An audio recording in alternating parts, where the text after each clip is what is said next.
Hello साथियों, स्वागत है आपका हमारे यूट्यूब चैनल में। साथियों, आज हम डिस्कस करेंगे Madhya Pradesh ITI training officer के जो ओल्ड पेपर हैं। तो फिटर ट्रेड का हम ओल्ड पेपर आज डिस्कस करने वाले हैं आपके साथ। तो साथियों, ये ट्रेनिंग ऑफिसर सिलेक्शन टेस्ट 2016 का ओल्ड पेपर है और ये 8 नवंबर 2016 को हुआ था। चलिए हम इसको शुरू कर लेते हैं। साथियों, इसमें 100 क्वेश्चन आए थे उस टाइम पे और 25 क्वेश्चन मध्य प्रदेश जीके से थे। बाकी जो 75 क्वेश्चन है टेक्निकल हमारी फिटर थ्योरी के आए हुए थे। तो चलिए पहले हम टेक्निकल भाग कर लेते हैं। तो टेक्निकल हम स्टार्ट करते हैं। क्वेश्चन 25 जो आगे के जो 25 क्वेश्चन है वो तो जीके से आए हुए हैं। चलिए, टॉपिक फिटर है। सबसे पहला क्वेश्चन हम पढ़ते हैं। Which type of washer is used for locking the nut by bending the washer against the side of the nut? अगर हिंदी में बात करें तो नट के किनारे पर वाशर को मोड़कर लॉक करने के लिए किस प्रकार के वाशर का प्रयोग किया जाता है? तो साथियों, जो हेक्सागोनल जो नट होता है उसको मतलब ऐसा वाशर जो हेक्सागोनल के ऊपर चढ़ाया जाता हो, थोड़ा सा मतलब मोड़ करके। तो जो हमारा देखो टैप वाशर है, तो यही इसका करेक्ट आंसर है, क्योंकि टैप वाशर ही एक ऐसा वाशर है जिसको हम मोड़कर नट के ऊपर चढ़ाते हैं लॉकिंग करने के लिए। दूसरा जो लॉकिंग प्लेट्स है, ये तो लॉकिंग प्लेट्स हो गया, इसका तो कोई और ही यूज़ होता है। बाकी तीसरा जो स्प्रिंग वाशर होता है, इसका यूज़ अगर जहाँ पर वाइब्रेशन जहाँ ज़्यादा होता है वहाँ पे इसका यूज़ होता है नट में। फिर चौथा ऑप्शन है लग के साथ लॉकिंग वाशर, ये तो इसका है ही नहीं।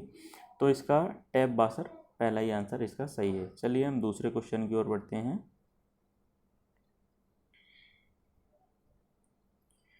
दूसरा क्वेश्चन हमारा है बेंच वाइज को अत्यधिक कसने पर निम्न में से कौन सा भाग क्षतिग्रस्त हो जाएगा? While over tightening the bench wise which part will be damaged? तो सबसे पहला ऑप्शन है हैंडल, दूसरा स्पिंडल, तीसरा बॉडी, चौथा है फिक्स्ड जा। तो साथियों, अगर हम बेंच वाइज को अत्यधिक कसेंगे तो हमारा जो स्पिंडल है वो ख़राब हो जाएगा, क्योंकि हैंडल तो ताकत लगाएगा, वो तो ख़राब हो नहीं सकता। बॉडी जो रहती है वो भी इसकी कास्ट आयरन की बनी होती है, तो मतलब उसको कोई कुछ नहीं हो सकता। और जो फिक्स्ड जॉ और जो मूवेबल जो जॉ रहते हैं वो हाई कार्बन स्टील के आगे उसमें प्लेट लगी रहती है, तो वो भी ख़राब नहीं रहते हैं। तो इसका स्पिंडल जो है वो करेक्ट आंसर है। चलिए हम तीसरे क्वेश्चन की ओर बढ़ते हैं। Tempering is done at temperatures, मतलब टेम्परिंग किस तापमान पर की जाती है? तो इसमें पहला ऑप्शन है बिलो क्रिटिकल पॉइंट, मतलब क्रांतिक बिंदु के नीचे। दूसरा अबव क्रिटिकल पॉइंट, क्रांतिक बिंदु के ऊपर। मेल्टिंग पॉइंट मतलब गलनांक, और नॉन ऑफ दी अबव, उपरोक्त में से कोई नहीं। तो साथियों, जो एक टेम्परिंग जो हीट ट्रीटमेंट का एक प्रोसेस है, इसमें क्या होता है कि जब हार्डनिंग के बाद टेम्परिंग की जाती है, हार्डनिंग करने के बाद जॉब ब्रिटल हो जाता है, उसमें हार्डनेस के साथ साथ भंगुरता बढ़ जाती है हिंदी में बात करें तो भंगुरता को कम करने के लिए और उसमें टफनेस को इंक्रीज करने के लिए हम टेम्परिंग करते हैं। तो ये साथियों, ये जो टेम्परिंग का प्रोसेस है ये क्रांतिक बिंदु के नीचे किया जाता है। मतलब कोई भी मेटल है उसका क्रांतिक बिंदु तो आप जानते ही होंगे, सबके डिफरेंट डिफरेंट रहते हैं। तो इसका आंसर क्रांतिक बिंदु के नीचे, बिलो क्रिटिकल पॉइंट। चलिए चौथा क्वेश्चन हम देखते हैं। स्पॉट फेसिंग ऑपरेशन के लिए प्रयुक्त होने वाला सर्वाधिक उपयुक्त औजार है? The appropriate tool use for spot facing operation is? तो फर्स्ट है रीमर, दूसरा है काउंटर सिंक्स, तीसरा है फ्लाई कटर, चौथा है लेथ टूल। तो साथियों, रीमर का तो आपको यूज़ पता ही है। रीमर जैसे ड्रिल हॉल है उसको फिनिश करने के लिए या फिर उसका साइज बढ़ाने के लिए यूज़ किया जाता है। तीसरा है काउंटर सिंक्स, काउंटर सिंक्स का यूज़ जो काउंटर सिंक्स स्क्रू होते हैं उसको बैठाने के लिए हॉल का डाया बढ़ा देता है। चौथा है फ्लाई कटर। तो साथियों, ये जो तीसरा ऑप्शन है वो एकदम सही है, फ्लाई कटर इसका, क्योंकि स्पॉट फेसिंग का मतलब ये होता है कि जो ड्रिल हॉल है ना, ड्रिल हॉल के में जब चूड़ी थ्रेड निकाल के हम जब उसमें वो वाशर या नट को एकदम सरफेस के अंदर फिट करना चाहते हैं, तो उस केस में हमें फ्लाई कटर से स्पॉट फेसिंग करते हैं। तो साथियों उसका तीसरा ऑप्शन एकदम सही है। चलिए हम बात कर लेते हैं पांचवें क्वेश्चन के बारे में। Screw thread of different forms are available for various use. For what is the trapezoidal thread use. मतलब विभिन्न प्रकार के स्क्रू धागे विभिन्न उपयोगों के लिए उपलब्ध है। समलैंगिक धागे का उपयोग किस उद्देश्य के लिए किया जाता है। पहला है इसका फोर कपलिंग रेलवे के वैगन की कपलिंग के लिए। For spindles of fly presses and screw jacks ETC. Fly presses तथा स्क्रू जैक इत्यादि की स्पिंडल के लिए।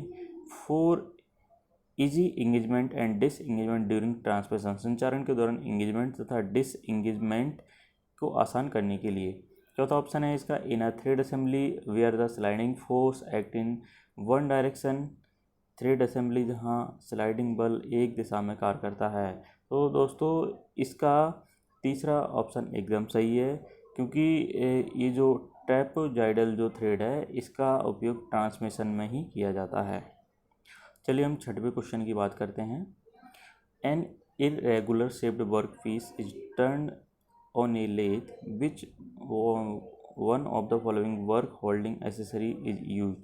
मतलब एक जॉब जिसका आकार टेढ़ा मेढ़ा है, कोई शेप में नहीं है, ना तो राउंड है ना ही स्क्वायर है ना रेक्टेंगल है, तो ऐसे जॉब को लेथ पे टर्न करने के लिए कौन से मतलब होल्डिंग या साधन का उपयोग किया जाएगा। जैसे पहला ऑप्शन है 3 जाचक, दूसरा 2 जाचक, तीसरा है ड्राइविंग प्लेट और चौथा है आपका फेस प्लेट। तो इसका चौथा आंसर एकदम सही है, फेस प्लेट। चलिए हम सातवें क्वेश्चन की ओर बढ़ते हैं। Which type of scraper is use for scraping small diameter holes and deburring the edge of holes. छोटे व्यास वाले हॉल छिद्र तथा छिद्रों के उभार की स्क्रैपिंग के लिए किस प्रकार के स्प्रैकर का उपयोग किया जाता है। तो सबसे पहला ऑप्शन है हाफ राउंड स्क्रैपर, दूसरा है फ्लैट स्क्रैपर, तीसरा है बुल नोज स्क्रैपर, चौथा है 3 स्क्वायर स्क्रैपर। तो साथ ही इसका 3 स्क्वायर स्क्रैपर आंसर ठीक होगा। चलिए हम आठवें क्वेश्चन की ओर बात कर लेते हैं। Abrasive material used for lapping tungsten carbide and ceramics is. मतलब ये यहाँ लेपिंग की बात चल रही हो। लेपिंग में हमेशा जो जिस मटेरियल की हमें लेपिंग करनी होती है उससे हार्ड मटेरियल हमेशा चुना जाता है। जैसे कि अगर टंगस्टन कार्बाइड की अगर हमें लेपिंग करनी है तो एब्रेसिव के रूप में यहाँ पे डायमंड को चुना जाएगा। तो इसका डायमंड आंसर सही है। चलिए हम बात करते हैं 9वें क्वेश्चन की। Drill chuck drilling machine spindle पर किसके माध्यम से लगाए जाते हैं। तो drill chucks are fitted on the drilling machine spindle by means of. तो साथियों पहला ऑप्शन है नल रिंग, दूसरा है आरवर, तीसरा है ड्रिप, चौथा है पिनियन एंड की। तो इसका दूसरा वाला आंसर एकदम सही है, आरवर। चलिए हम 10वें क्वेश्चन की ओर चलते हैं। To set an angle using sine bar, the height of the slip gauge and the length of sine bar should form the ratio of। Sine bar के उपयोग द्वारा एक कोण का निर्धारण करने के लिए स्लिप गेज की ऊंचाई तथा साइन बार की लंबाई का अनुपात होना चाहिए। तो इसमें साथियों जो स्लिप गेज होता है वो देखो मैं आपको एक इससे समझ लेते हैं थोड़ा सा।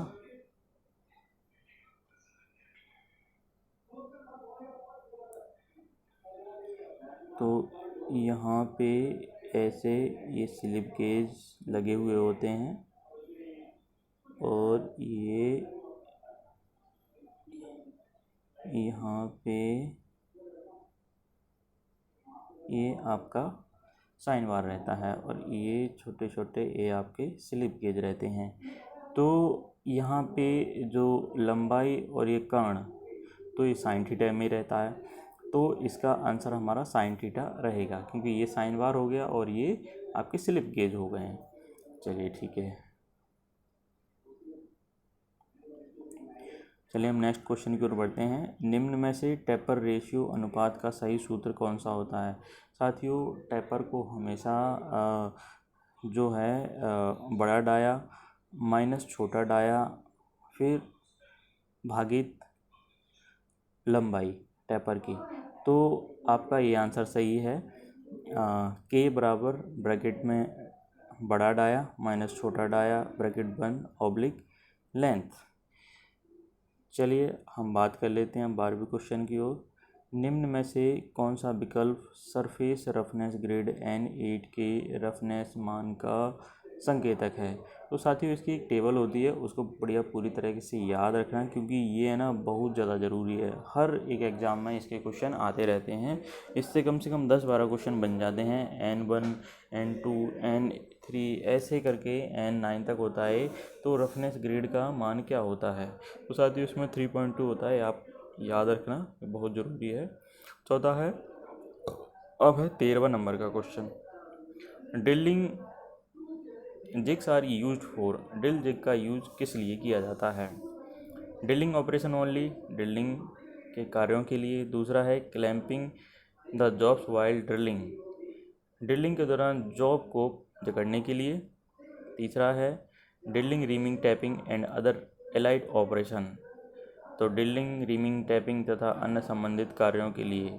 चौथा है sharpening drill to the correct angle, drill को उचित कोण पर नुकीला करने के लिए। तो साथियों ड्रिल मशीन पे क्या क्या ऑपरेशन किए जाते हैं, अगर आपको ये पता है तो इसका आंसर आप तुरंत दे दोगे, क्योंकि इसमें एक क्वेश्चन और भी बन जाता है। कभी कभार ऐसे भी पूछ लेता है कि ड्रिल मशीन पर कौन कौन से ऑपरेशन किए जा सकते हैं।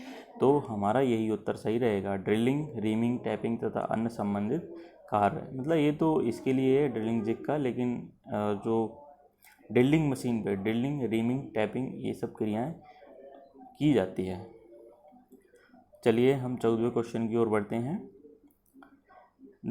The spring type outside caliper are used along with steel rule. Accuracy of caliper is। तो साथियों यहाँ पे बात कर रहे हैं स्टील पैमाने के साथ स्प्रिंग बहुमापी कैलिपरों का प्रयोग किया जाता है। कैलिपर की परिशुद्धता क्या होती है। देखिए साथियों ये बात याद रखने वाली है कि जो कैलिपर होते हैं इनसाइड कैलिपर या फिर आउटसाइड कैलिपर या फिर स्प्रिंग टाइप जो कैलिपर होते हैं, इनमें खुद की कोई डायमेंशन नहीं रहती है। इनको स्टील रूल के थ्रू यूज किया जाता है। जितना डायमेंशन आप सेट करोगे उतना डायमेंशन ये जनरली इनका यूज मार्किंग करने के लिए या फिर डायमेंशन को मापने के लिए या फिर कहीं मतलब कुछ जैसे मार्किंग वगैरह करते हैं वहाँ पे इनका यूज होता है। तो ये स्टील रूल के थ्रू यूज करते हैं हम इनको। तो साथियों स्टील रूल का जो परिशुद्धता होती है, एक्यूरेसी होता है या लीस्ट काउंट भी बोल सकते हैं, वो 0.5 mm होता है। तो यहाँ पे इसका 0.5 mm एकदम सही आंसर है। 15वां क्वेश्चन है साथियों हमारा, कीवेज ग्रुप्स द स्लॉट्स की कटिंग के लिए किस प्रकार के चीजल छेनी का उपयोग किया जाता है। मतलब which type of chisel is used for cutting keyways groups and slots. तो flat chisel, cross cut chisel, half round nose chisel, diamond point chisel. तो इसमें साथ ही क्रॉस कट चीजल ये इसका आंसर रहेगा। ये बहुत इंपॉर्टेंट क्वेश्चन है, इसको याद रखना आप जरूर। फिर इसका 16वां है, What will happen if the spindle threads are worn out in a gate valve।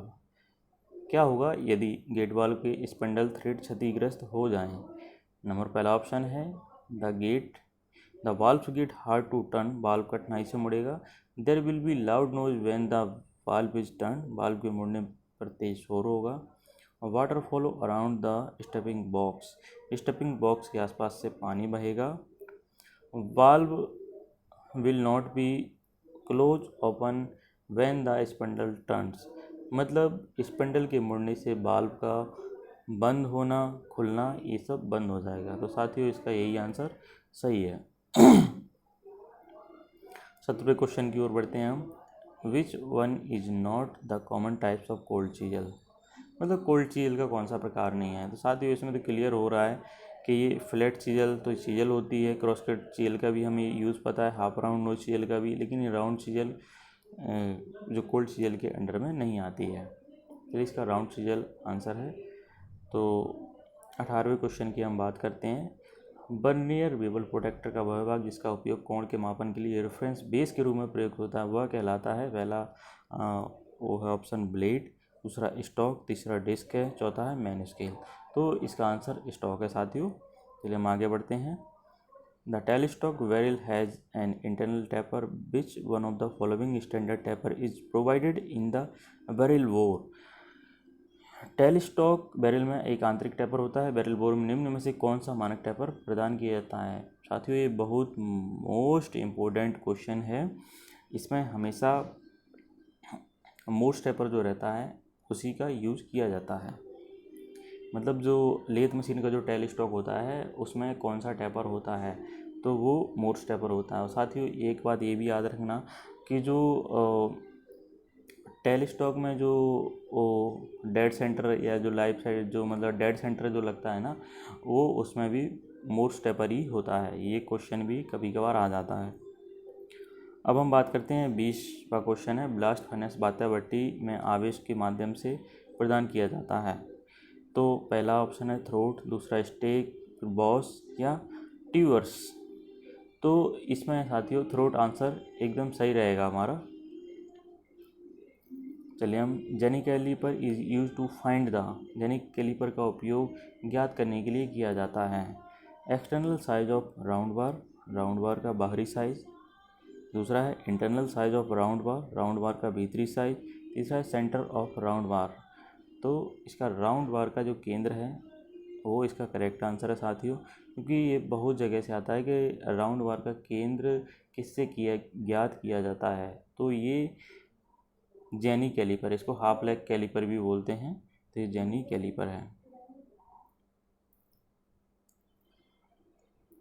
अब साथियों 22वें क्वेश्चन पे हम आते हैं। For sawing cast iron the coolant should be. मतलब कास्ट आयरन की जब हम कटिंग करते हैं तो कौन सा कूलेंट का उपयोग किया जाना चाहिए। तो साथियों जो कास्ट आयरन जो होता है वो पहले से ही मतलब उसको कूलेंट की ज़रूरत नहीं होती। अगर उसकी कटिंग हम कर रहे हैं तो उसमें विदाउट कूलिंग रहता है। तो इस शुष्क वायु ही इसका करेक्ट आंसर है। अगर माइल्ड स्टील की कर लिए करोगे तो आप सोल्यूबल ऑयल का उपयोग किया जाता है। 23वां क्वेश्चन है निम्न में से क्या थर्मोसेटिंग प्लास्टिक कैटेगरी में आता है। मतलब थर्मोसेटिंग की जो प्लास्टिक तो आप जानते ही होंगे तो उसके अंतर्गत कौन सी प्लास्टिक यहाँ पे आती है। तो पहला ऑप्शन है इपॉक्सी, दूसरा सेल्यूलोज, तीसरा है नायलॉन, चौथा है पॉलीथीन। तो साथियों जो इपॉक्सी है यही इसका करेक्ट आंसर है। अब हम बात कर लेते हैं हीट ट्रीटमेंट ऊष्मापचार प्रक्रिया एनीलिंग धातु पर चढ़ाना के लिए की जाती है। हिंदी थोड़ा सा अजीब सा लिखते हैं। In the heat treatment process annealing is done to. मतलब हीट ट्रीटमेंट की जो एनीलिंग प्रक्रिया है वो किस लिए की जाती है। तो यहाँ पे सबसे पहला ऑप्शन है टफन द स्टील, इस्पात को टफ करने के लिए। सॉफ्टन द स्टील, इस्पात को कोमल या फिर सॉफ्ट बनाने के लिए। तीसरा है हार्डन द स्टील, इस्पात को कठोर बनाने के लिए। चौथा है इंड्यूस ब्रिटलनेस, भुरभुरापन उत्पन्न करने के लिए। तो साथियों हीट ट्रीटमेंट की जो प्रक्रिया है एनीलिंग तब की जाती है जब हम पहले से ही या तो कुछ उस पर क्रिया हम करने वाले हों या फिर कुछ क्रिया कर चुके हों तो उसको नॉर्मल पोजीशन में लाने के लिए हम एनीलिंग करते हैं। मतलब अगर कोई जॉब अगर हार्ड है तो उसको सॉफ्ट बनाने के लिए हम यहाँ पे एनीलिंग की प्रक्रिया की जाते हैं। तो साथियों इसका जो आंसर है इस बात को कोमल बनाने के लिए एकदम सही है। चलिए हम लास्ट क्वेश्चन के बारे में बात करते हैं। लास्ट मतलब इस वीडियो का लास्ट, इसके बाद 2 भाग हम और बनाएंगे साथियों तो उनको आप ज़रूर देखना। Which angle makes the rack angle in A twist drill. कौन सा एंगल ट्विस्ट ड्रिल में रैक एंगल बनाता है। तो साथियों इसमें जो चीजल एंगल है, दूसरा है पॉइंट एंगल, तीसरा हेलिक्स एंगल है, चौथा है लिफ क्लियरेंस एंगल। तो साथियों इसका हेलिक्स एंगल एकदम सही करेक्ट आंसर है। तो इसके बाद साथियों ये अभी इतने क्वेश्चन और रह गए हैं तो वीडियो बहुत लंबी हो गई है, इसीलिए हम इनको दूसरी वीडियो में बनाएंगे। इसके 3 भाग बनाएंगे हम, तो आप किसी को देखना ना भूलें।